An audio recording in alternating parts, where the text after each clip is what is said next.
නැවතත් අපි සජීව ලෙසින් ජයමග නාලිකාව උතුම් වූ දුරුතු පුර පසළොස්වක පොහොය දවසේ ඔබ වෙනුවෙන් සජීව ලෙසින් ගෙන එන පෝදා වැඩසටහන් මාලාව සමගයි මෙලෙසින් ඒකාත්මික වන්නේ. සදහතුනේ බුදුසිතක අසිරිය මොනතරම් සැනසීමක් ඔබට මට අපේ ජීවිතවලට ගෙන දෙනවාද?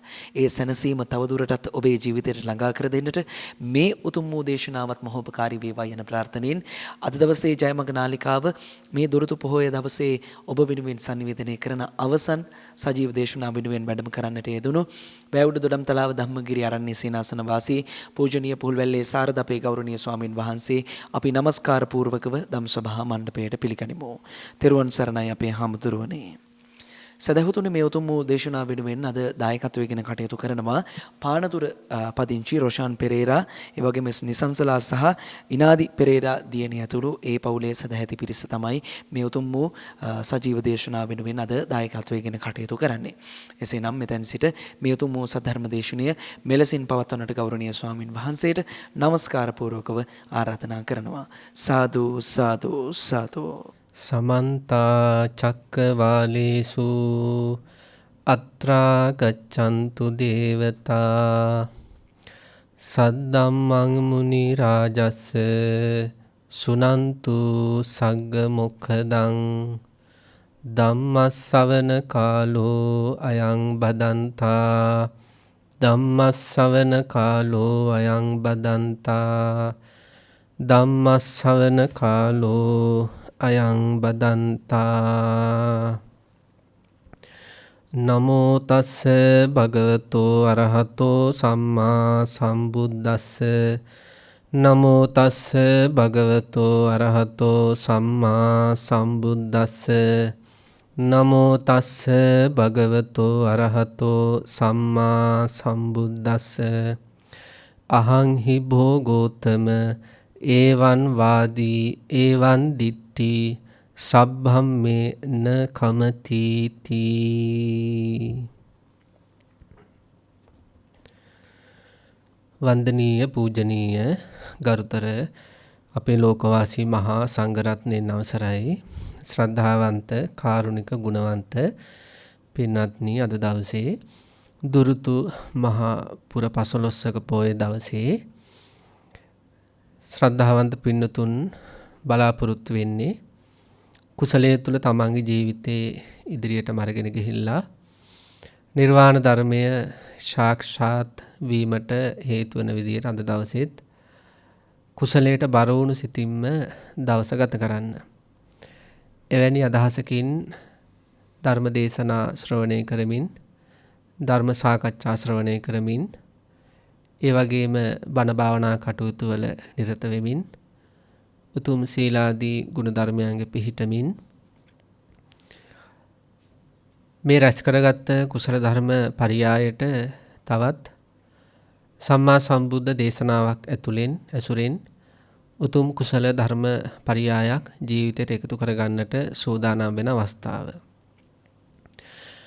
පින්වත්නි, අද අපි දේශනාවට තෝරගත්තේ මේ උතුම් පුරපසළොස්වක මහ පොහොය දවසේ අපේ පින්නතුන්ට මතක ඇති ගිය පොහොයට අපි දේශනා කරන්නට යෙදුනේ සක්කාය දිට්ඨිය මූලික කරගත්ත ධර්ම දේශනාවක්. අද දවසෙත් අපි දේශනා කරන්න බලාපොරොත්තු වෙන්නේ සාස්වත සහ උච්ඡේද දෘෂ්ටිය ඇසුරු කරගත්ත එවැනි වැරදි දෘෂ්ටි සමාදානයක් තිබුණු පිරිවැජියෙක් මුල් කරගත්ත සූත්‍ර දේශනාවක්. ඇයි අපි මෙහෙම සූත්‍ර දේශනා තෝරගන්නේ? අපිට හරියන්න නම් පින්වත්නි වැරදිච්ච තැන අපි අල්ල ගන්න ඕන. කෙනෙකුට හරියන්න නම්, කෙනෙකුගේ ජීවිතේ යහපත වීමට අවශ්‍ය දේවල් කරන්න නම් ඉස්සෙල්ලම වැරදිලා කියලා තේරුම් ගන්න ඕනේ. වැරදුනේ මොනව නිසාද කියලා තේරුම් ගන්න ඕනේ. මේ වැරද්දෙන් ගැලවෙන්නේ කොහොමද කියලාත් අපි තේරුම් ගන්න ඕනේ. ඊළඟට දැනගෙන උත්සාහ කරන්න ඕනේ.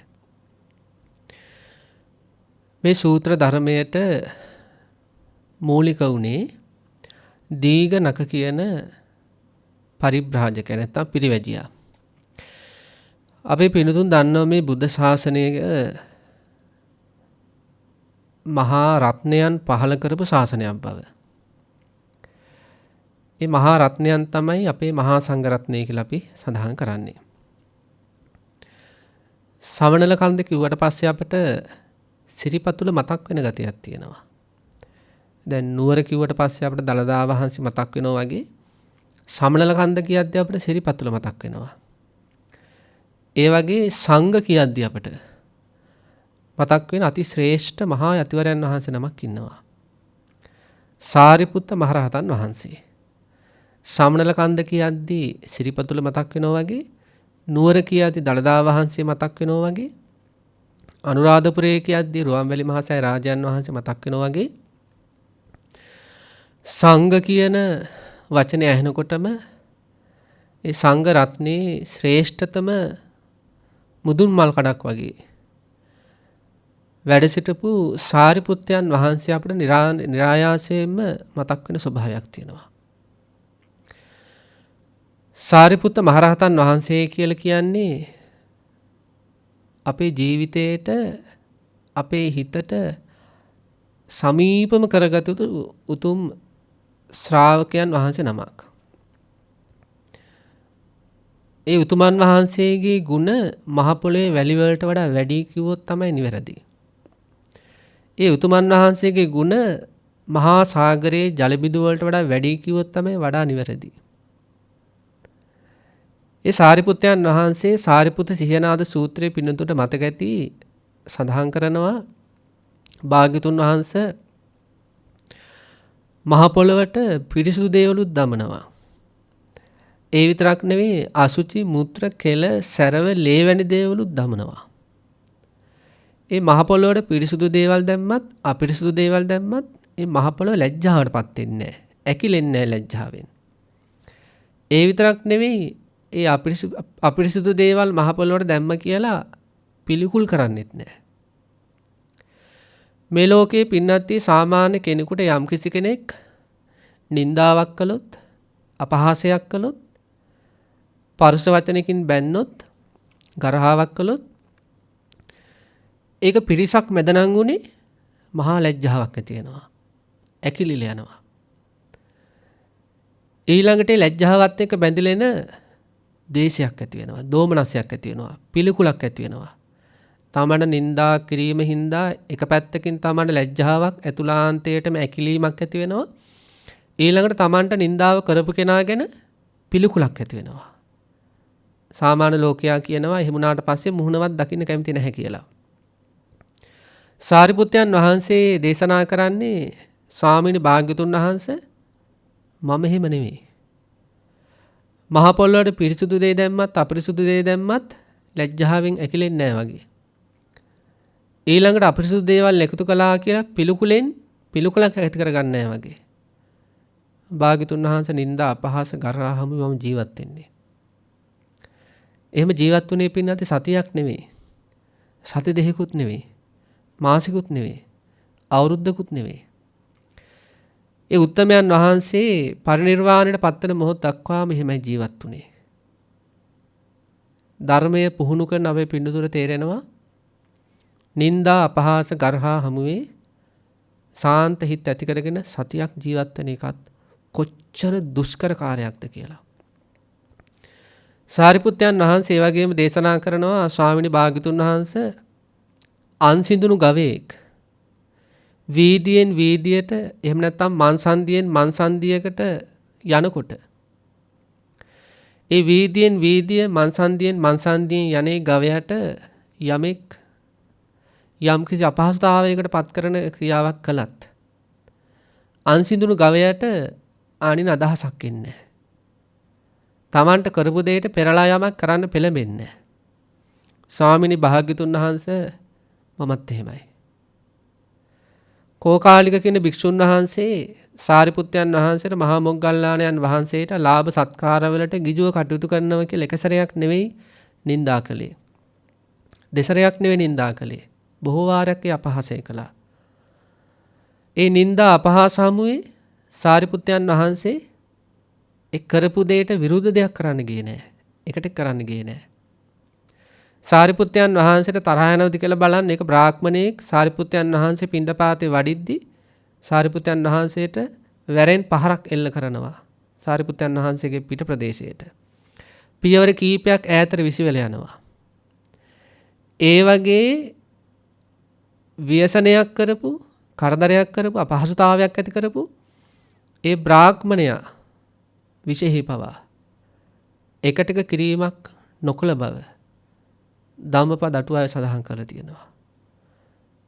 ඒ වගේ සාරිපුත්තයන් වහන්සේ සමග එකට ජීවත් වෙන සංඝ රත්නය කෙරෙහි, ස්වාමීන් වහන්සේලා කෙරෙහි කොච්චර කරුණාවකින්, ගෞරවයකින් කටයුතු කළාද කියලා සංයුක්ත නිකාය අටුවාව හැදෑරුවොත් අපට දැන කියා ගන්න පුළුවන්. ඒ වගේ මහෝත්තමයන් වහන්සේ නමක් රහත් වෙන්න බලපාපු සූත්‍රය තමයි දීඝනක සූත්‍රය. එදා අස්සජි කියන ස්වාමීන් වහන්සේගෙන් හේතුඵල ධම ශ්‍රවණය කිරීම තුළ යේ ධම්මා හේතුප්පබවා කියන්නේ හේතුඵල න්‍යාය ප්‍රකට කරවන ඒ දහම් ගාථාව ශ්‍රවණය කිරීමෙන් සෝතාපන්න භාවයට පත් වෙලා උපතිස්ස පිරිවැජියා. ඊළඟට ශාසනයට ඇතුල් වුණා. ශාසනයට ඇතුල් වෙලා උතුම් ගුණධර්ම ප්‍රතිපත්ති පුරමින් ශාසන බ්‍රහ්මචර්යාවේ යෙදෙමින් ඉදිදි තමයි දීඝනක කියන පිරිවැජියට බුදුරජාණන් වහන්සේ මේ සූත්‍ර දේශනාව සිද්ධ කළේ. ඒ වෙලාවේ සාරිපුත්තයන් වහන්සේ සිටගෙන සම්මා සම්බුදු රජාණන් වහන්සේට පවන් සලමින් සිටපු මොහොතක්, අවස්ථාවක්. මේ දේශනාව අවසානයේ දීඝනක පිරිවැජියා සෝතාපන්න වෙනවා. අපේ සාරිපුත්ත මහෝත්තමයන් වහන්සේ අරිහත්ත්වයට පත් වෙනවා. සීල ආශ්‍රවයන් ප්‍රහාණය කරමින්. ඒ වගේ වටින ගම්බීර සූත්‍ර දේශනාවක් තමයි දීඝනක සූත්‍රය. බුදුරජාණන් වහන්සේ දා වැඩ වාසය කරන රජගහ නුවර ගිජුගුළු පව්වේ සූකර කත කියන ලෙනේ. එදා දීඝනක කියන පිරිවැජියා. දීඝනක කියන පිරිවැජියට සාරිපුත්තයන් වහන්සේ මාම වෙනවා. දීඝනක පිරිවැජියට මාම වෙනවා සාරිපුත්තයන් වහන්සේ. එහෙම ඥාතිත්වයක් තිබිලා තියෙන්නේ. මේ සූකර කත කියන ලෙනට බුදුරජාණන් වහන්සේ සාරිපුත්තයන් වහන්සේ මෙහෙම වැඩ වාසය කරද්දී මේ දීඝනක කියන පිරිවැජියා බුදුරජාණන් වහන්සේ හමු වෙන්නට එනවා. බුදුරජාණන් වහන්සේ හමු වෙන්නට ඇවිල්ලා සිහි කළ යුතු, සතුටු විය යුතු කතාවේ යෙදිලා ඊළඟ බුදුරජාණන් වහන්සේට මේ දීඝනක කියන පිරිවැජිය සඳහන් කරනවා අහංහි බොහෝ ගෝතම ඒවන් වාදී ඒවන් දිට්ටි සබ්බම් මේන කමති. මෙතුම සඳහන් කරනවා ස්වාමීනි භාග්‍යතුන් වහන්සේ මට සියලු උප්පත්ති රුචි නැත. එවැනි දෘෂ්ටියක් මගේ හිතේ තියෙනවා. මෙතුම සඳහන් කරනවා මගේ හිතේ දෘෂ්ටියක් තියෙනවා. කිසිම උප්පත්තියක් මට රුචි නැහැ. මම පිළිගන්නේ නැහැ. මට කිසිම උප්පත්තියක් ප්‍රිය නැහැ. අපේ පින්නතුන් අහලා තියෙනවා බ්‍රහ්මජාල සූත්‍රය. මේ බ්‍රහ්මජාල සූත්‍රයේ ප්‍රධාන දෘෂ්ටි දෙකක් ඇතුළත තමයි සියලුම දෘෂ්ටි සංග්‍රහ කරලා තියෙන්නේ. ඒ ප්‍රධාන දෘෂ්ටි දෙක තමයි සාස්වත දෘෂ්ටිය සහ උච්ඡේද දෘෂ්ටිය. මේවා අපේ හිතවල උපදින හැඟීම්. සංසාර ගමනේ අපේ හිතවල ඕනතරම් මේ වගේ හැඟීම් පහළ වෙලා තියෙනවා. ආදරය වගේ, තරහ වගේ, දුක වගේ අපේ හිතවල විවිධ හැඟීම් පහළ වෙනවා වගේ උච්ඡේද දෘෂ්ටිය කියන්නේ එක්තරා සංකල්පයක්, එක්තරා හැඟීමක්. සාස්වත දෘෂ්ටිය කියන්නේ එක්තරා හැඟීමක්. අපිට දුරස්ස දැනුණට අපේ හිතවල සසර ගමනේදී වරින් වර ඇති වෙන හැඟීම්, බොහෝ වාරයක් ඇති වෙන හැඟීම්. මෙතනදී පින්නත් සාස්වත දෘෂ්ටිය සහ උච්ඡේද දෘෂ්ටිය කියද්දී දෘෂ්ටි කියන වචනයක් අපට එනවා. අපේ ජීවිතවල අපි ඕක ඕනතරම් අහලා තියෙනවා. සම්මා දිට්ඨි, මිච්ඡා දිට්ඨි ආදී වශයෙන්. මෙතනදී මේ දෘෂ්ටි කියලා කියන්නේ වැරදි අදහස කියන අර්ථයෙන්. දිට්ඨිය කියන්නේ අපේ හිතේ උපදින හැඟීමක්. යම් කිසි දෙයක්, යම් කිසි කාරණයක් වරදවා ගන්නා වූ, වරදවා දක්නා වූ ස්වභාවයට තමයි දිට්ඨිය කියලා කියන්නේ. යම් කිසි කාරණයක් වර්ධවා ගන්නා වූ සහ වර්ධවා දක්නා වූ ස්වභාවයට තමයි දිට්ඨිය හෙවත් මිච්ඡා දෘෂ්ටිය කියලා සඳහන් කරන්නේ. ඒ හැඟීම් අපේ හිතවල වැඩ කරද්දී අපිට හිතෙන්නේ නැහැ ඒක මෝඩ දහසක් කියලා. ඒ වැරදි අදහස් අපේ හිතවල වැඩ කරද්දී අපිට හිතෙන්නේ ඒක තමයි හරි කියලා. ඒක හරියට මේ වගේ. පින්නත්ටි අපි හිතමු යම් කිසි කෙනෙක් කලබලේ ගමනක් යන සූදානම් වෙනවා. මේක අපේ පින්නතුන්ටත් සමහර අවස්ථාවල වෙලා ඇති. කලබලේ ගමනක් යන්න සූදානම් වෙලා ඉක්මනට ඇඳගෙන පාරට බහිනවා. හැබැයි තමන් ඇඳගෙන ඉන්නේ ඇඳුමේ කන පිට. මේක වෙච්ච පින්නතුන් ඇති. කලබලේ ගමනක් යන්න ඇඳ පැළඳ ගත්තා. දැන් ඉතින් ගමන යනවා. හැබැයි ඇඳගෙන ඉන්නේ කන පිට. හැබැයි තමන් ඒ ගමන යන්නේ මම කන පිට එහෙම නැත්නම් වැරදි පැත්ත ඇඳගෙන යනවා කියන අදහසකින්ද? නෑ. කන පිට ඇඳගෙන තමන් යන්නේ හොඳ පිට ඇඳගෙන යනවා වගේ අදහසකින්. කවුරු හරි පෙන්නුවොත් තමයි තමන්ට සිහි උපදින්නේ දෙයනේ මෙච්චර වෙලාව හොඳ පිට කියලා මම මේ කන පිට නේද ඇඳගෙන ඉඳලා තියෙන්නේ කියලා. අන්න ඒ වගේ දෙයක් තමයි මිත්‍යා දෘෂ්ටි අපේ හිතේ වැඩ කරද්දී. අපේ හිත කන පිට හරවනවා මේ මිත්‍යා දෘෂ්ටි වගේ හැඟීම්. හැබැයි ඒ හැඟීමේ ඉද්දි අපට තේරෙන්නේ නැහැ බුදුරජාණන් වහන්සේලා හෝ මහා සත්පුරුෂයන් වහන්සේලා හෝ අපට ඒ හැඟීම තේරුම් කළ දෙනකම් අපි ඉන්නේ වැරදි අදහසක කියලා. හරියට කන පිට ඇඳගෙන හොඳ පිට ඇඳගෙන ඉන්නවා වගේ අදහසකින් වැරදි දෘෂ්ටි වල වැරදි අදහස් වල අපි නිවැරදි කියලා ජීවත් වෙනවා. ඉතින් බුදුපසේ බුදු මහරහතන් වහන්සේලා අපට මාර්ගය පෙන්නනවා හරියට අර කන පිට ඇඳගත්ත කෙනාට හොඳ පිට ඇඳගන්න කියලා සිහි උපද්දනවා වගේ. ඉතින් මෙන්න මෙහෙම උපදින දෘෂ්ටි කියන මේ හැඟීමෙහි එක් ආකාරයක් තමයි සාස්වත දෘෂ්ටිය කියලා කියන්නේ. සාස්වත දෘෂ්ටිය කියලා කියන්නේ පින්නදී භවයෙන් භවයට ආත්මයක් ඇත භවයෙන් භවයට යන ආත්ම ස්වභාවයක් ඇත කියන වැරදි අදහස. මේ සාස්වත දෘෂ්ටියේ පිහිටපු කෙනා භවයන් පිළිගන්නවා, උප්පත්ති පිළිගන්නවා. එයාට උප්පත්ති රුචි. හැබැයි මේ ලෝකේ සමහර අය ඉන්නවා එයාලා නැවත උප්පත්තිය පිළිගන්නේ නැහැ. මේ ලෝකේ ඕන තරම් අද ඉන්නවා. මැරුණට පස්සේ මොකද වෙන්නේ කියලා අහුවට පස්සේ එයාලා කියනවා මරණින් මතු කිසියම් දෙයක් වෙන්නේ නැහැ. මරණින් මතු සියල්ල අවසానයි. ඒකට කියන උච්ඡේද දෘෂ්ටිය කියලා. එතකොට එහෙම අදහස් තියන අය තමයි ඕන තරම් අකුසල් කර කර වැරදි කර කර මොකද මරණින් පස්සේ මුකුත් වෙන්නේ නැහනේ. ජීවිතය අරගෙන යන්නේ. මේ දීඝනක කියන පිරිවැජියා අන්නේ උච්ඡේද දෘෂ්ටිය තියෙන කෙනෙක්. එයා උප්පත්තිය පිළිගන්නේ නැහැ. එයාට උප්පත්තිය රුචි නැහැ. බුදුරජාණන් වහන්සේට ඇවිල්ලා සඳහන් කරන ස්වාමිනී භාග්‍යතුන් වහන්සේ මගේ හිතේ දෘෂ්ටියක් තියෙනවා. මොකක්ද ඒ දෘෂ්ටිය? මේ ලෝකේ කිසිම උප්පත්තියක් මම පිළිගන්නේ නැහැ. ඊළසේ බුදුරජාණන් වහන්සේ සඳහන් කරනවා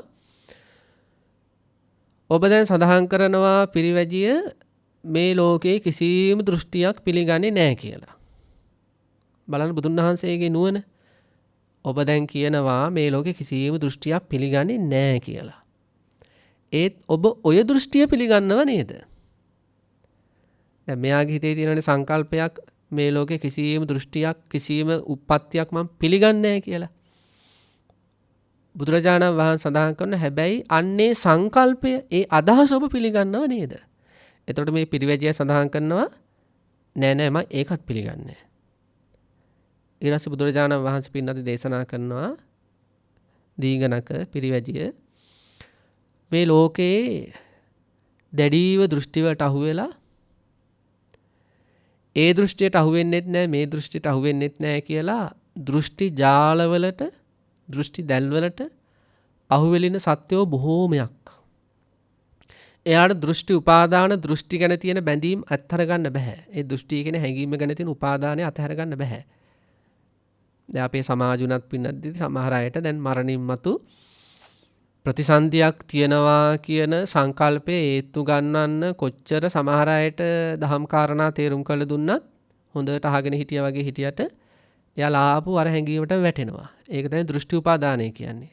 ඒ හැඟීමට මරණින් මතු උප්පත්තියක් නැහැ කියන හැඟීමට යාලා බැඳිලා ජීවත් වෙන්නේ. ඒ බැඳීම් කඩන්න හරි අමාරුයි. ඉතින් බුදුරජාණන් වහන්සේ දේශනා කරන අන්න ඒ වගේ මේ ලෝකයේ පින්නත්නි මේ දෘෂ්ටි ජාලයට අහු වෙලා ඒ දෘෂ්ටි මට නෑ කිය හිටියට ඒ දෘෂ්ටි වලින් ගැලවෙන්න බැරුව විශාල පිරිසක් ඉද්දි මේ ලෝකේ තවත් පිරිසක් ඉන්නවා ඒ දෘෂ්ටි පිළිබඳ තියෙන බැඳීම් දුරු කරන. ඊළඟට බුදුරජාණන් වහන්සේ දේශනා කරනවා පිරිවැජිය මේ ලෝකේ ශ්‍රමණ බ්‍රාහ්මණයන් ඉන්නවා ඔය විදියට දෘෂ්ටි ආකාර 3කට පිළිගන්න. පළවෙනි කොටාසය තමයි ඔබ යම්කිසි විදියකින් මේ ලෝකේ කිසිම දෘෂ්ටියක් පිළිගන්නේ නැහැ කිව්වනම් අන්න එහෙම පිරිසකුත් ඉන්න මේ ලෝකේ. එන උච්ඡේද දෘෂ්ටිය පිළිගන්න අය ඉන්නවා. පිහිටුපය. ඊළඟ සඳහන් කරන මේ ලෝකේ සමහර අය ඉන්නවා එයාලට උප්පත්තිය ප්‍රියයි. භවයෙන් භවයට යන ආත්මයක් තියෙනවා කියලා ඒ ආදී වශයෙන් සාස්වත දෘෂ්ටියේ පිහිටුපය ඉන්නවා. ඊළඟට ඔය උච්ඡේද දෘෂ්ටියත් සමහර දේවල් පිළිගන්න සාස්වත දෘෂ්ටියත් සමහර දේවල් පිළිගන්න පිරිසකුත් ඉන්නවා. උච්ඡේද දෘෂ්ටියේ පිහිටුපය ඉන්නවා සාස්වත දෘෂ්ටියේ පිහිටුපය ඉන්නවා ඊළඟට ඔය දෙකෙන්ම කොටස් පිළිගන්න පිරිසකුත් ඉන්නවා. දැන් බුදුරජාණන් වහන්සේ දැන් සාරිපුත්තයන් වහන්සේ පවන් සරනවා දීඝනක පිරිවැජිය ඉදිරියේ වාඩි වෙලා ඉනවා. දැන් බුදුරජාණන් වහන්සේගේ මේ වෑයම උත්සාහය මේ දීඝනක පිරිවැජියාගේ දෘෂ්ටි ප්‍රහාණය කරන්න. සඳහන් කළ තියෙනවා පින්නාත්නි හරියට ලබු කබලක් තියෙනවා. මේ ලබු කබල පිරෙන්නම කැඳ තියෙනවා. කෙනෙකුට මේ ලබු කබලට උක් සකුරුයි උක් පැණි දමන්න අදහසක් එනවා. එහෙනම් මොකද කරන්න ඕන? ලබු කබලේ තියෙන කැඳ ටික ඉවත් කරන්න ඕනේ. ලබු කබලේ තියෙන කැඳ ටික ඉවත් කරන්න නම් ලබු කබලට උක් සකුරුයි ඊළඟට උක් පැණි දාන්න නම් ලබු කබලේ තියෙන කැඳ ටික ඉවත් කරන්න එපා. අන්න ඒ වගේ තමයි ලබු කබල වගේ තමයි මේ පිරිවැජියාගේ හිත. ඒක පිරීලා තියෙන්නේ උච්ඡේද දෘෂ්ටි ආදී වැරදි සංකල්ප වලින්. ඒක ඉවත් කරන්න ඕනේ. ඒක ඉවත් කරලා තමයි සම්මාදිට්ඨිය ඒ හිතට ඇතුල් කරවන්න ඕනේ. අන්නේ සඳහා බුදුරජාණන් වහන්සේ මොකද කරන්නේ? මේ පිරිවැජියට දේශනා කරනවා දෘෂ්ටිවල තියෙන ආදීනව. අපි ඕක පොඩ්ඩක් පින්නත් අපේ පැත්තෙන් තේරුම් ගන්න බලමු. පින්නත්නි නිවසක ඉන්නවා යම්කිසි පවුලක ඉන්නවා කිහිප දෙනෙක්. මෙයාලගේ හිතේ මෙන්න මෙහෙම අදහසක් තියෙනවා. ගෙදරට අලුතෙන් බුදු පිළිම වහන්සේ නමක් ගේනවා. අලුතෙන් බුදු පිළිම වහන්සේ නමක් ගෙනාවට පස්සේ එක්කෙනෙක් කියනවා බුදු පිළිම වහන්සේ තියන්න ඕනේ නැගෙනහිර පැත්තේ කියලා. ඒ යාගේ දෘෂ්ටිය, ඒ යාගේ දැක්ම. එයාට හිතුනේ ඒක තමයි හරි කියලා. අර අපි සඳහන් කළේ ওই දෘෂ්ටියක පිහිටියාට පස්සේ අර කන පිට ඇඳගෙන හොඳ පිට ඇඳගෙන යනවා වගේ ඉන්නවා කියලා. එනේ වැරදි අදහසේ වුණත් නිවැරදි කියන හැඟීමෙන් තමයි ඉන්නේ. දැන් බුදු පිළිම වහන්සේ නමක් තියන දිශාවක් අවශ්‍ය නැහැනේ කොහොමටවත්. දැන් යම් කිසි නිවසකට බුදු පිළිම වහන්සේ නමක් අරගෙන ගියාට පස්සේ දැන් එක්කෙනෙක් කියනවා බුදු පිළිම වහන්සේ තියන්න ඕන නැගෙනහිර දිශාවේ. අන්න එයාගේ දෘෂ්ටිය. එයා ලොකු වෑයමක් දරනවද නැද්ද? එයාගේ අදහසට අනිත් අය නම්ම ගන්න. ලොකු වෑයමක් දරනවා. ඊළඟට ඒකේතර තව එක්කෙනෙක් කියනවා නෑ බුදු පිළිම වහන්සේ තියන්න ඕනේ බස්නාහිර පැත්තේ. එයා හිතා ඉන්නවා ඒක හරි කියලා. එතකොට එයා මොකද කරන්නේ? එයා දැඩි උත්සාහයක් දරනවා එයාගේ ඒ දෘෂ්ටියට අනිත් අය අනුගත කරව ගන්න. දැන් මෙහෙම දැන් නැගෙනහිර පැත්තටම බුදු පිළිම වහන්සේ තියන්න ඕන කියලා එක්කෙනෙක් වාද කරනවා. බස්නාහිර පැත්තටම බුදු පිළිම වහන්සේ තියන්න ඕන කියලා තවත් කෙනෙක් වාද කරනවා. දැන් මේක සැපද දුකක්ද? මේක ලොකු දුකක්නේ. මේ තුලින් කලහ ඇති වෙනවා, වාද ඇති වෙනවා, ඊළඟ විරුද්ධ වචන කියා ගැනීම ඇති වෙනවා, ඊළඟ දඬු මුගුරු ගැනීම, සත් ගැනීම වැනි තැනකට උනත් ඔය විවිධ දෘෂ්ටීන්ගේ පිහිටලා ඒවා ඔස්සේම ඒවටම අනිත්‍ය අනුගත කරගන්නට යෑම තුල මේ ලෝකයේ තුල කොච්චර ගැටලු ඇති වෙනවද? ඔය එක කාරණාවක් ගත්තේ මේ සමාජය තුළ මේ ලෝකයේ තුළ තමන්ගේ මතයමයි හරි කියන සංකල්පයේ පිහිටපු අය ඒ සංකල්පෙටම අනිත් අය එකතු කරගන්න. ඒ සංකල්පය තමයි හරි අනිත් සංකල්ප වැරදි කියලා තමන්ගේ සංකල්පය උසස් කරමින් මේ ලෝකයේ තුළ නිවෙස් තුළ සමාජයේ තුළ විවිධ අවස්ථාවල සාකච්ඡාවලදී පවා මොන තරම් තමන්ගේ අදහස තමයි නිවැරදි අදහස කියලා ඒකටම අනිත් අය පොළඹවා ගන්න උත්සාහ දැරීම තුළ කොච්චර ගැටුම් ඇති වෙනවද ප්‍රශ්න ඇති වෙනවද අකුසල ඇති වෙනවද බුදුරජාණන් වහන්සේ මේ පිරිවැජියට අන්නේ විදියට මේ සාස්වත දෘෂ්ටි උච්ඡේද දෘෂ්ටි ඇතුළු මේ විවිධ දෘෂ්ටීන්ගේ තියෙන ආදීනව පිළිබඳ යම්කිසි ධර්මපරියායක් දේශනා කරනවා. මේ විදිහට ධර්මපරියාය දේශනා කරද්දී මේ පිරිවැජියට දැනෙන්න පටන් ගත්තා මේ වැරදි අදහස් වල එල්බිලා සිටීමෙහි තියෙන ආදීනව කොච්චර දුක් විපාක ලබා දෙනවද විවිධ වශයෙන් කියලා. මේ වගේ සංකල්පයක් මේ පිරිවැජයට ආවට පස්සේ බුදුරජාණන් වහන්සේ මොකද කරන්නේ ඒ දෘෂ්ටි ප්‍රහාණය වෙන විදියටම දැන් අර අදහසක් ආවනේ මේ දෘෂ්ටි ආදීනව සහගතයි කියලා. අන්නේ දෘෂ්ටි නැවත නූපදින විදියට ප්‍රහාණය වෙන විදියටම බුදුරජාණන් වහන්සේ ධර්මපරියායක් දේශනා කරනවා. අන්නේ ධර්මපරියාය තමයි විශේෂයෙන්ම සාරිපුත්තයන් වහන්සේගේ අරිහත්ත්වයට හේතුනේ. මුළු දේශනාවම හේතුණා තමයි. නමුත් මේ කොටස විශේෂුණා සාරිපුත්තයන් වහන්සේට රහත් වෙන්න දීඝනක පරිවැජයට සෝතාපන්න වෙන්න. මොනවද බුදුරජාණන් වහන්සේ දේශනා කරන්නේ නැත්තේ? බලන්න එකම දේශනාවකින් සෝතාපන්න ශ්‍රාවකයයි අරිහත්ත්වේ සාක්ෂාත් කරපු උතුම් ශ්‍රාවකයෙකුයි.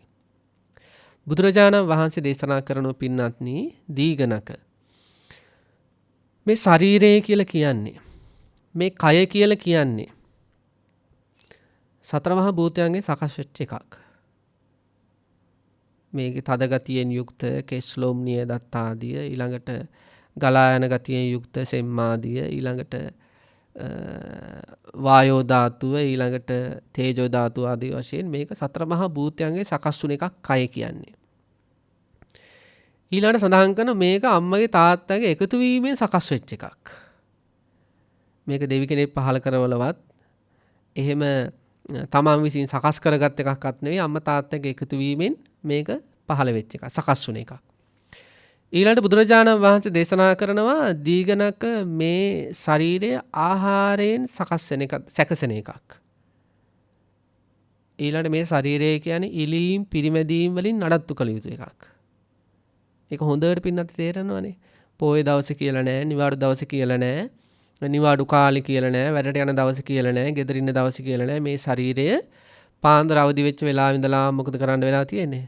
පිරිසුදු කරන්න වෙලා මේකට ආහාර පාන දෙන්න වෙලා මේක නාවන්න වෙලා ඒ වගේ මේ ශරීරයට එබිල බැලුවොත් එහෙම මේ ශරීරයේ පින්නත් අපට සාපයක් වගේ දැනෙන්න ඕනේ. අපි මේක අභිනන්දනය කරාට සතුටින් අනේ මගේ ශරීරය කියලා මේක අපිට වද දෙන්න ලැබිච්ච එකක්.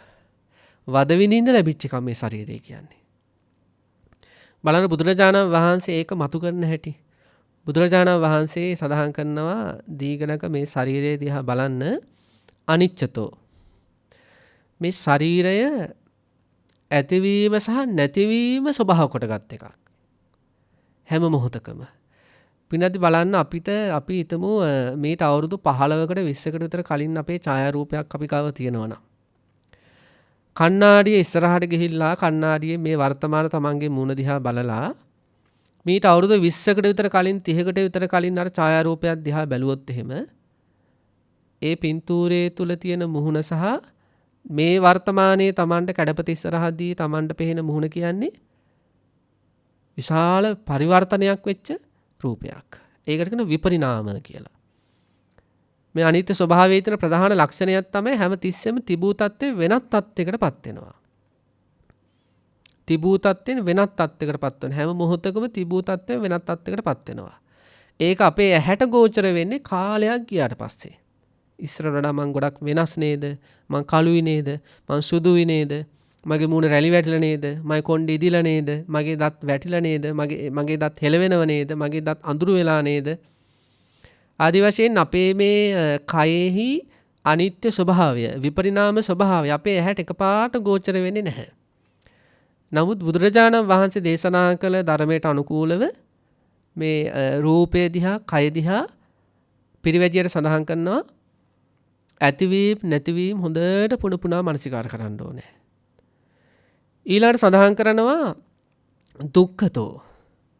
මේ කය කියන්නේ දුක් උපද්දවන ධර්මයක්. හරියට කුරුල්ලන්ට පින්නත්නි කුරුල්ලන්ට කැදැල්ල කියන්නේ බිත්තර දාන්න උපකාර වෙන එකක්නේ.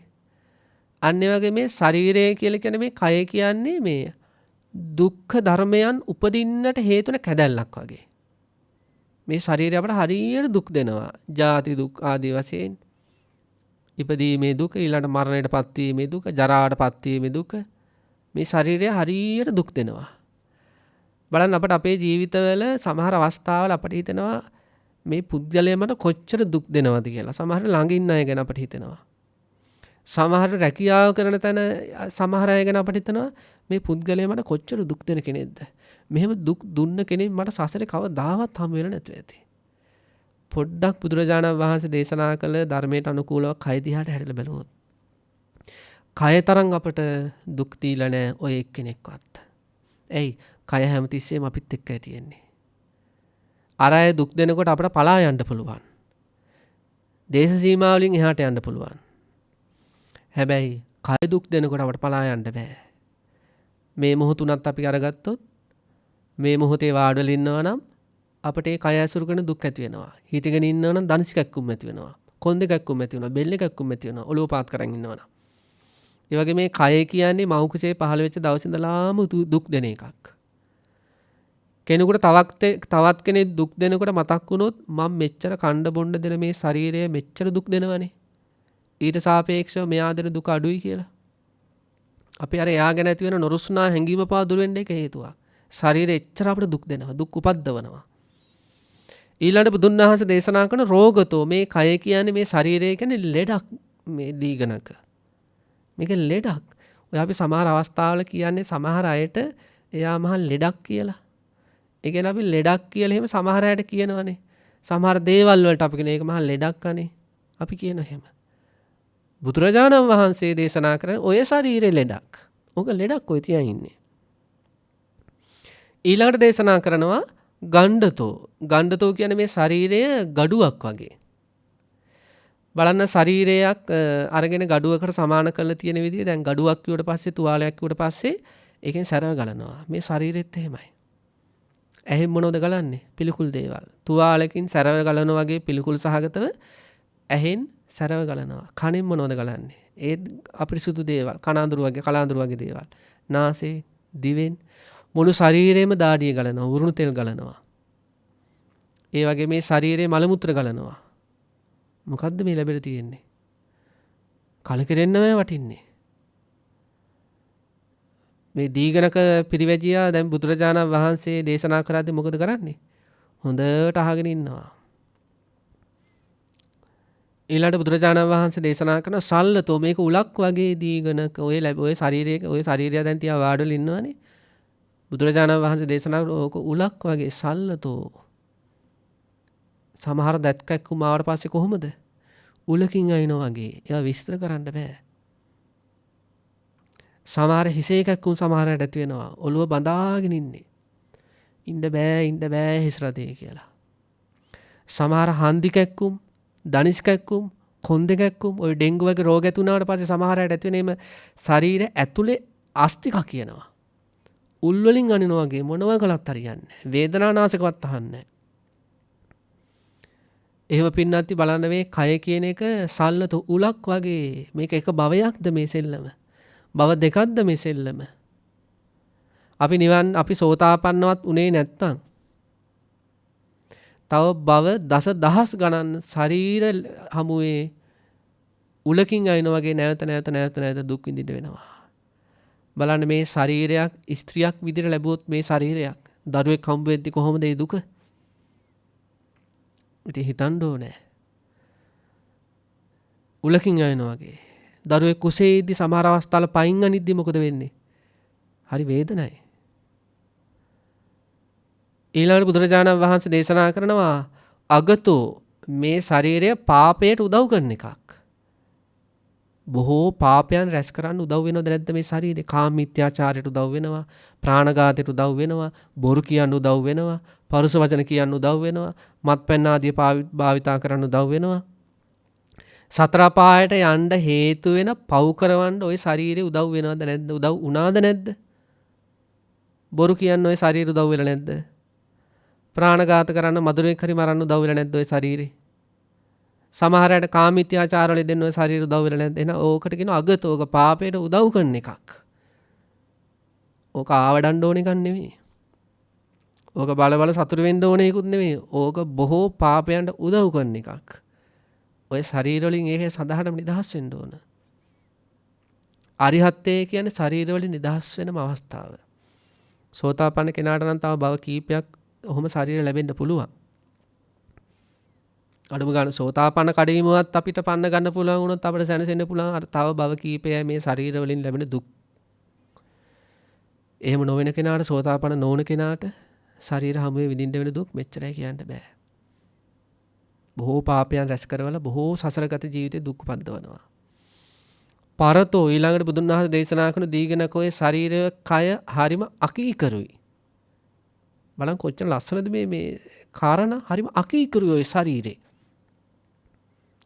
දැන් අකීකරුයි කියන්නේ කියන දේ අහන්න නැත්තන්නේ.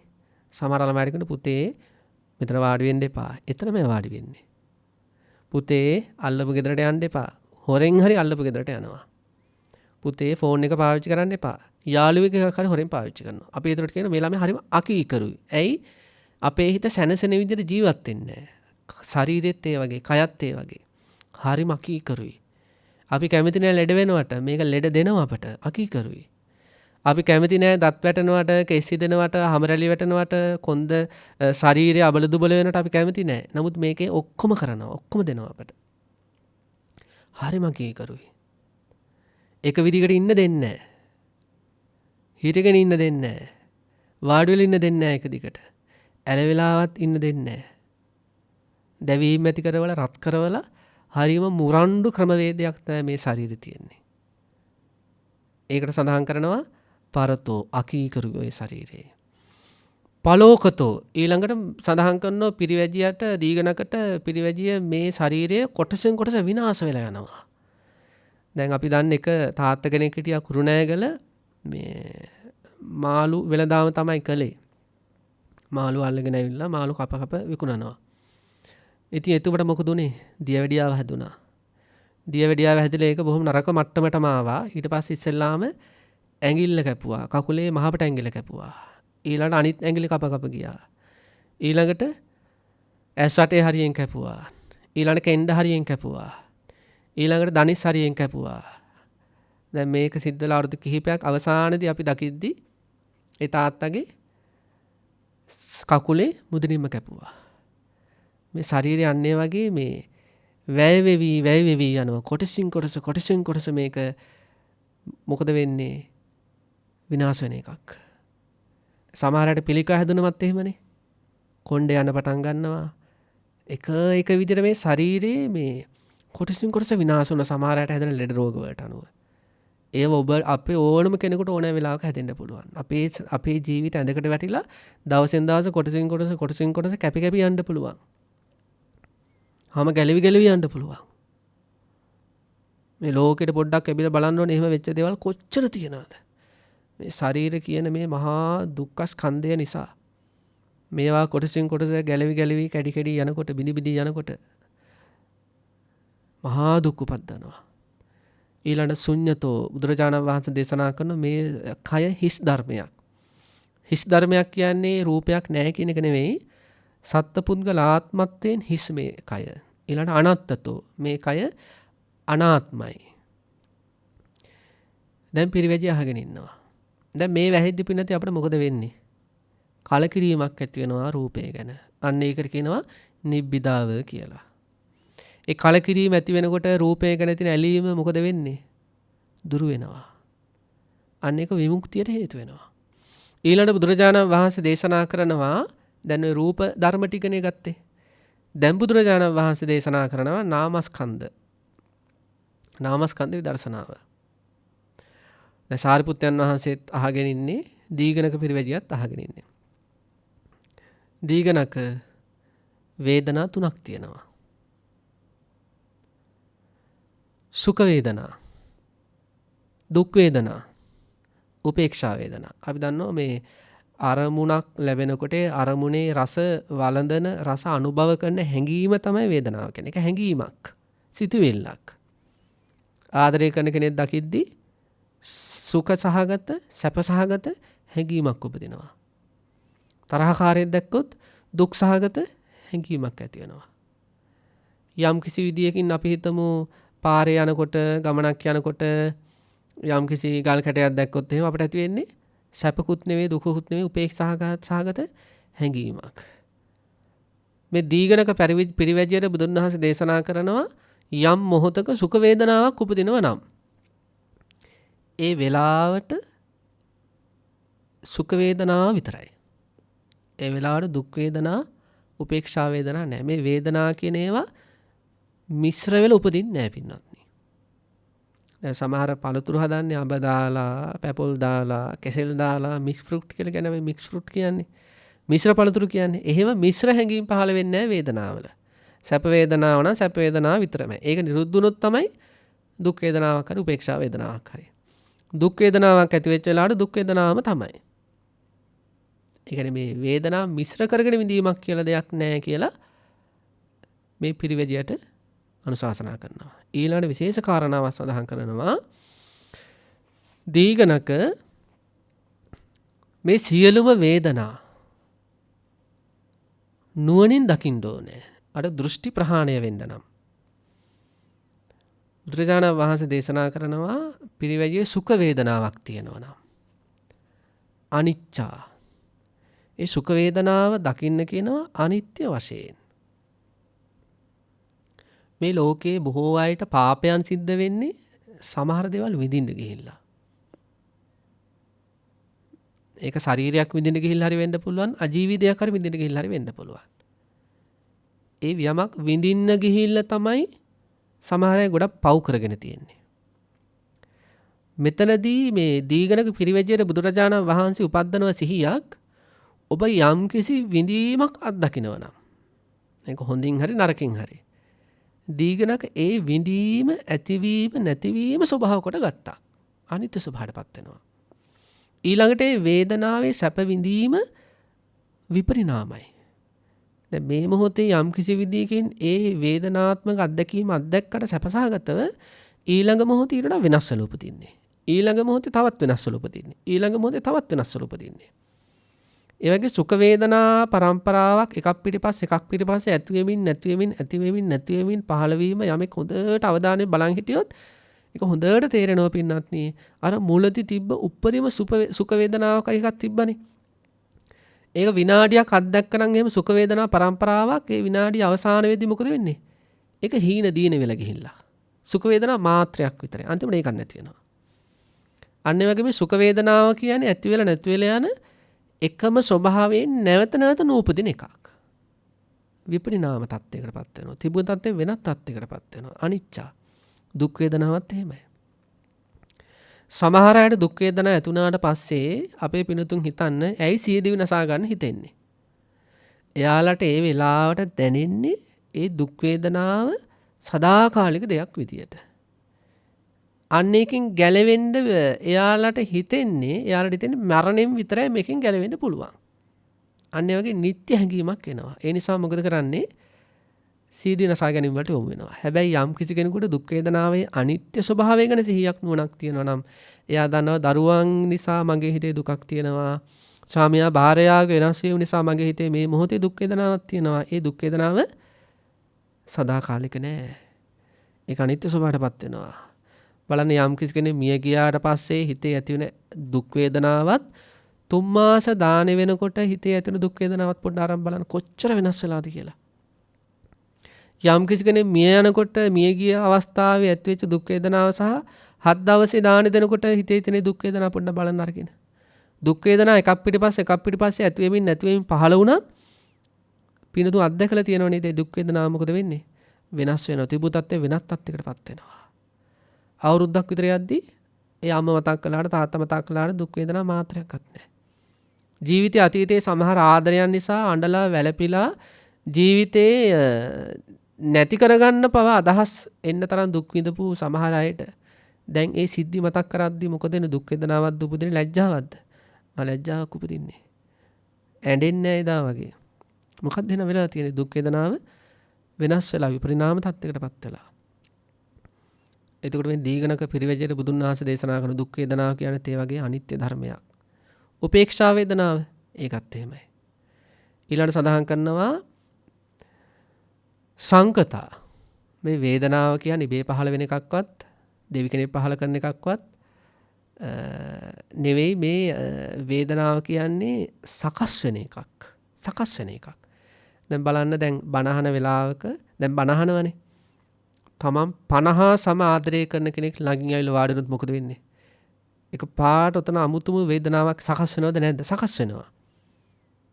දැන් තමන් 50 ආදරය කරන කෙනෙක් උතන ඇවිල්ලා වාඩි වුණොත් ළඟින් තමන්ගේ වේදනාවක් සකස් වෙනවද නැද්ද? වේගින්. තරහා කාලෙක ඇවිල්ලා වාඩි වුණොත් ඒත් එහෙමයි.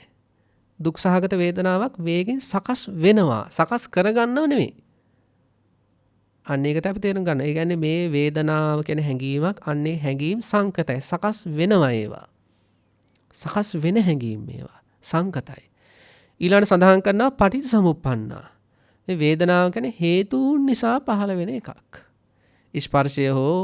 ස්පර්ශය හේතු වෙලා ඊළඟට බාහිර රූප, ශබ්ද, ගන්ධ, රස, ස්පර්ශ ධම්මාදී හේතු වෙලා අතීත අවිද්‍යාව, තණ්හා, කර්මාදී හේතු වෙලා අන්න ඒ වගේ හරියට පහන් දැල්ලක් අර වැටිය හේතු වෙලා, තෙල් හේතු වෙලා, පහන හේතු වෙලා, වාතය හේතු වෙලා හට ගන්නවා වගේ මේ වේදනා එන දුකක් හරි හිතේ තියෙනවා නම් ඒ දුක කියන්නේ ඉබේ පහළ වෙච්ච එකක් නෙවෙයි. හේතුවක් ඇතුව පහළ වෙලා තියෙන්නේ.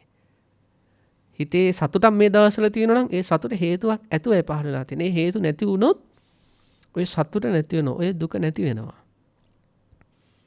පටිසමුප්පන්නයි. උතන තියෙන හේතුඵල ධමයක්. ඒක කෙනෙක් කලාවත් නැත්නම් දෙවි කෙනෙක් කලාවත් එහෙම නෙවෙයි. ඕක හේතුන් නිසා පහළ වෙච්ච තත්ත්වයක්. එච්චරයි. ඊළඟට සඳහන් කරනවා පින්වත්නි කය ධම්මා.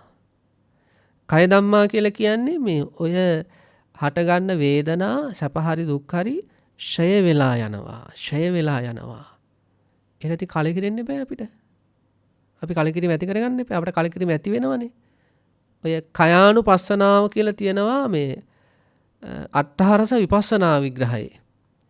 එතන සඳහන් කරන්නේ යම් කිසි කෙනෙක් මේ වේදනා ආදීෙහි ඡය වීම පුන පුනා බැලීම තමයි ඒ කයානුපස්සනාව කියලා සඳහන් කරලා තියෙන්නේ.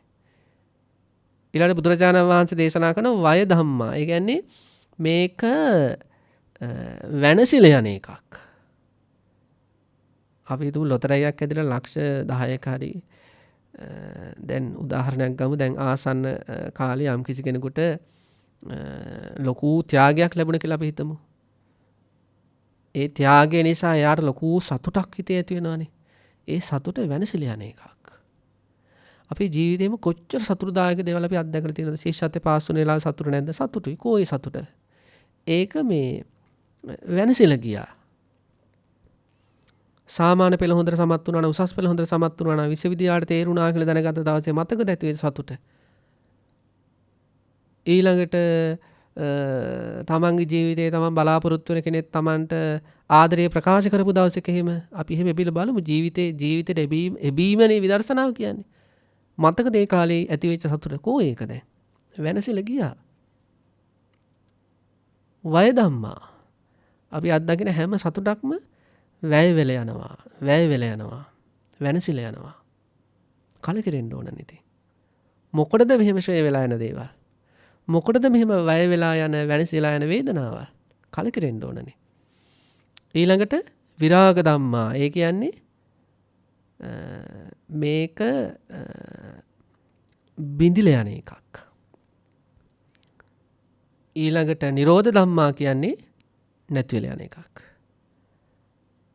බුදුරජාණන් වහන්සේ මේ දීඝනක පිරිවැජයට මේ විදියට වේදනාවල තියෙන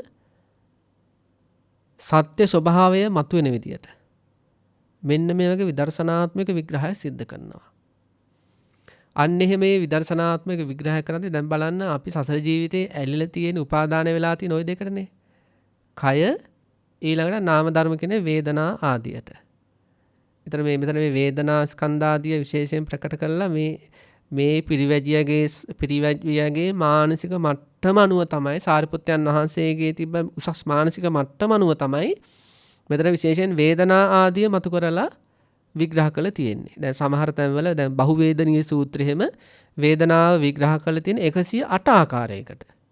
එක එක අවස්ථාවල ඒ කෙනාගේ මානසික මට්ටම අනුව තමයි බුදුරජාණන් වහන්සේ සමහර කාරණා පුළුල්ව විග්‍රහ කළේ, සමහර කාරණා කෙටියෙන් සංක්ෂිප්තව විග්‍රහ කළේ.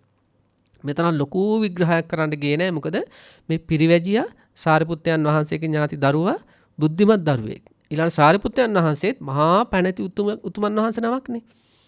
ඉතින් මේ උතුමන් වහන්සේටත් මේ දීඝනක කියන මේ පරිබ්‍රාජක තරුණයාටත් අවබෝධයට පත් වෙන්න පුළුවන් මට්ටමට තමයි මේ වේදනා ස්කන්ධය අරගෙන බුදුරජාණන් වහන්සේ සංඥා සංකාරාදියත් මේකට සංග්‍රහ කරලා විඥානාදියත් සංග්‍රහ කරලා මේ වගේ විග්‍රහයක් සිද්ධ කළේ.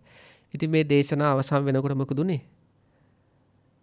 දීඝනක පිරිවැජියා තරණය කළ සැක ඇත්තෙක් බවට පත් වුණා. තරණය කළ විචිකිච්ඡා ඇත්තෙක් බවට පත් වුණා. ඒ කියන්නේ විචිකිච්ඡාව තරණය කළා. ඒ කියන්නේ සෝතාපන්න වුණා. සාරිපුත්තයන් වහන්සේ මොකද උනේ?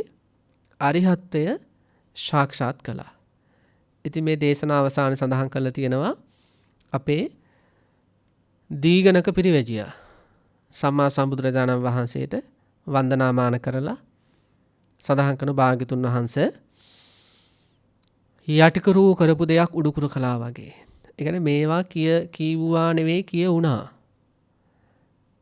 ඒ දීඝනකට කියුණා. ස්වාමීනි භාග්‍යතුන් වහන්සේ යටිකුරු කරපු දෙයක් උඩුකුර කළා වගේ. ඊළඟට වැහිලා තිබ්බ දෙයක් විවර කළා වගේ. මුලා වෙලා මම් මුලා වෙලා අන්තසරණ වෙලා ඉන්න කෙනෙකුට මාර්ගයක් පෙන්වනවා වගේ. ඊළඟට අන්ධකාරයේ රූප පේන්නේ නැතුව හිටපු කෙනෙකුට පහනක් දැල්වලා මෙන්න රූප බලා ගන්න කියලා ආලෝකය දුන්නා වගේ. ස්වාමීනි භාග්‍යතුන් වහන්සේ මට ධම්මස විවර කළා. සෝතාපන්න මාර්ගහිත ඉපැද්දුවා. ස්වාමීනි භාග්‍යතුන් වහන්සේ මම බුදුන් සරණ ගිය කෙනෙක් විදිහට පිළිගන්න. ධර්මයේ සරණ ගිය කෙනෙක් විදිහට පිළිගන්න. අරිහත්ත්වයේ සංඝ රත්නයේ සරණ ගිය කෙනෙක් විදිහට පිළිගන්න කියලා දීඝනක පිරිවැජියා බුදුරජාණන් වහන්සේට වන්දනාමාන කරලා පිටවෙල යනවා. ඒ එක්කම මොකද වෙන්නේ? මේ දේශනාව අවසන් වෙනකොටම අපේ මහෝත්තම සාරිපුත්තයන් වහන්සේගේ ආශ්‍රය කියන්නේ සෝතාපන්න වෙලා හිටිය අසජි ස්වාමීන් වහන්සේගේ ධර්මපරියාය ශ්‍රවණය කළ. එතකොට දිට්ඨාශ්‍රව ප්‍රහාණය වෙලා තිබ්බේ. එතකොට ප්‍රහාණය වෙන්න තිබ්බ අවිජ්ජාශ්‍රව සහ භවශ්‍රවාදිය ප්‍රහාණය කරමින් සාරිපුත්තයන් වහන්සේ මහෝත්තමයන් වහන්සේ අරහතන් වහන්සේ නම බවට පත් වුණා. එතකොට මේ දීඝනක සූත්‍රය කියන්නේ මජ්ක්‍ධිම නිකායේ තියෙන හරීම ගම්බීර ගැඹුරු විදර්ශනාවකට අපි අරගෙන යන අපේ සාරිපුත්ත මහෝත්තමයන් වහන්සේත් අවබෝධයට පත් කරපු අරිහත්ත්වයට පත් කරපු වටිනා කියන සූත්‍ර දේශනාවක්. ඉතින් පින්නන්ති අපි ආරාධනා කරන අද දුරුතු පොයේ දවසේ දුරුතු පුරපසළොස්වක මහ පොයේ දවසේ උදෑසන කාලේ ඉඳලා බොහොම ශ්‍රද්ධාවෙන් ධර්මයට එකතු වෙලා ඉන්න අපේ පින්නතුන්ට අපේ ජීවිතේ සුළු කාලයක් ඇති සමහර විට තව ධර්මයේ තුල හික්මෙන්න. ඒ සුළු කාලය සසරට සාපේක්ෂවයි සුළු කාලයක් කියලා අපි සඳහන් කළේ. සසර ගමනට සාපේක්ෂව අවුරුදු 80ක් කියන්නේ 70ක් කියන්නේ හරිම පොඩි කාලයක්. ඒ පොඩි කාලය තුල දැන් 70ක් 40ක් 50ක් 30ක් 20ක් මේ වෙනකොට අවසන් වෙලා නම් ඉතිරි කාලය සුළු කාලයක්. එතකොට ඒ සුළු කාලය හැබැයි නියතයක් වශයෙන් අපි දන්නේ නැහැ තව අවුරුදු 10ක්ද 5ක්ද 2ක්ද කියලා. එකක්ද කියලාවත්. නමුත් අපිට ඒ ලැබෙන තියෙන සුළු කාලය තුල පින්නත් අපි මෙන්න මේ නාම ධර්ම සහ රූප ධර්ම විදර්ශනාවට ගැඹුරින්ම බහින්න ඕන. ගැඹුරින්ම බැහැ ගන්න ඕන. ගැඹුරින්ම බැහැ ගන්න නැතුව මේ ජීවිතේ සැහැල්ලුවට අරගෙන මේ ජීවිතේ බොහෝ දේවල් අසමින් බලමින් විඳිමින් අන් අයට සාධාරණ වෙන ජීවිතයක් පෘථග්ජනයන්ට සාධාරණ වෙන ජීවිතයක් අපි අරගෙන ගියොත් මේ සසර ජීවිතේ අපි විසි වෙනවා විසිවිල්ලක් මරණය සිද්ධ වීමත් එක්ක ඒ කොහේටද කියලා අපි දන්නේ නැහැ. කොහේටද කියලා දන්නේ නැහැ. පෘථග්ජනයාගේ මරණය කොහෙට යයිද දන්නේ නැහැ. මහා කම්ම විභංග සූත්‍රයේදී බුදුන් වහන්සේ දේශනා කරන්නේ දස කුසලයේ යෙදෙන කෙනාගේ ජීවිතේ දුගතියට යන්න පුළුවන්. සෝතාපන්න කෙනාගේ ජීවිතේ දුගතියට යන්නේ හැබැයි දස කුසලෙම හැසිරුණත් කෙනෙකුට මරණාසන්න මොහොතේ පෙර භවයක අකුසල කර්මයක් විපාක පිණිස ඉදිරිපත් වෙලා දුගතියකට අරගෙන යන්න පුළුවන්. ඒ නිසා කුසලයේ තුලත් අපිට බලාපොරොත්තු වෙන තරම් රැකවරණ යන්නේ හැබැයි මාර්ග හිත උපදවා ගත්තොත් ඒ උතුම් කුසල මනසිකාරයන උපදවා ගත්තොත් අපිට ලොකු හවුහරණක් තියෙනවා අපායට වැටෙන්නේ නැහැ. හැම දිනාටම ආශිර්වාද කරන්නේ පුණ්‍යානුමෝදනා කරන්නේ සෙත් පතන්නේ ඒ උතුම් මාර්ග හිත උපදවා ගැනීමට අවශ්‍ය නාම රූප විදර්ශනාවන් අතුලාන්තේ පුන පුනාම මනසිකාර වේවා කියලා. අද දවසේ පින්නත් ඉතාම ශ්‍රද්ධාවෙන් මේ උතුම් පුර 15ක මහ පොහොය දවසේ විශාල පිරිසක් ධර්ම ශ්‍රවණය කරන අවස්ථාවක මේ උතුම් ධර්ම දේශනාව සඳහා සදැහැති දායකත්වයේ ධර්මයෙන් කටයුතු කරන්නේ අංක 331න් 6 වත්තල් පොරපාර පානදුර ඉඳලා පදිංචි වෙන ශෂිකා නිසංසලා මහත්මිය විසින් සඳහන් කරනවා දායකත්වයේ ධර්මින් පානදුර පදිංචි රොෂාන් පෙරේරා එස් නිසංසලා සහ ඉනාදී පෙරේරා දියණිය සම්බන්ධ වෙලා කටයුතු කරන බව ප්‍රාර්ථනා කරනවා දේශකයන් වහන්සේටත් ඒ පින්තුන් හැම දෙනාටත් සියලු සත්‍යයන්ටත් මේ උතුම් ධර්ම දානමය පින්කමෙන් උතුම් ධර්මාබෝධය ලැබේවා කියලා ප්‍රාර්ථනා කරනවා. සංසාරගත සියලුම පින් බලාපොරොත්තු වන ඥාතීන්ටත් මේ උතුම් පුණ්‍ය ශක්තිය අනුමෝදන් වේවා කියලා ප්‍රාර්ථනා කරනවා. ඒ ප්‍රාර්ථනා කරමින් දායකත්වයේ දරන්නේ වත්තල් පොළ පාර පානදුර පදිංචි රොෂාන් පෙරේරා මහත්මියත් එස් නිසංසලා මහත්මියත් ඉනාදී පෙරේරා කියන දියණිය විසින් ඉතින් මේ පින්තුන් හැම දෙනාටත් ඒ පින්තුන්ගේ පවුල්වල හැම දෙනාටත් ඒ වගේ මේ ලෝකේ බණාපු හැම දෙනාටම ත්‍රිවිධ රත්නත්‍රි අනන්ත ගුණානුභාව බලයෙන් සිතක් ශාන්තිය සැනසෙල්ලක්ම වේවා. සංසාර දෝෂයක් නිසා හරි ජීවිතේ දුක් කරදර තියෙනවා නම් පින්තුන්ගේ ජීවිතවල තියෙන උතුම් ප්‍රතිපත්තිකාමී ආනිසංස බලයෙන්ුත් සංසාර කරගත මහා පින්කම් වල අනුභවයෙන්ුත් ඒ සියලුම දුක් කරදර පීඩා දුරු වෙලා ඊටාම සහනදායීව ඊටාම විවේකීව මේ සියලුම දහම් කටයුතු වල ඉස්සරහටත් තව තවත් ගැඹුරින් කටයුතු කිරීමටත් ඒ තුලින් මේ උතුම් ගෞතම බුද්ධ ශාසනය තුල නිර්වාණ ධර්මය සාක්ෂාත් කිරීමටත් මේ පින පාරමිතාවක් වේවා කියලා අපි ප්‍රාර්ථනා කරනවා ආශිර්වාද කරනවා හැම දිනාටම තෙරුවන් සරණයි. ආකාසට්ඨා ච බුම්මට්ඨා දේවානාගා මහිද්దికා පුඤ්ඤන්තං අනුමෝදිත्वा චිරන් රක්ඛන්තු ශාසනං චිරන් රක්ඛන්තු දේශනං චිරන් රක්ඛන්තු මම් පරන්ති. සාදු සාදු සාදු.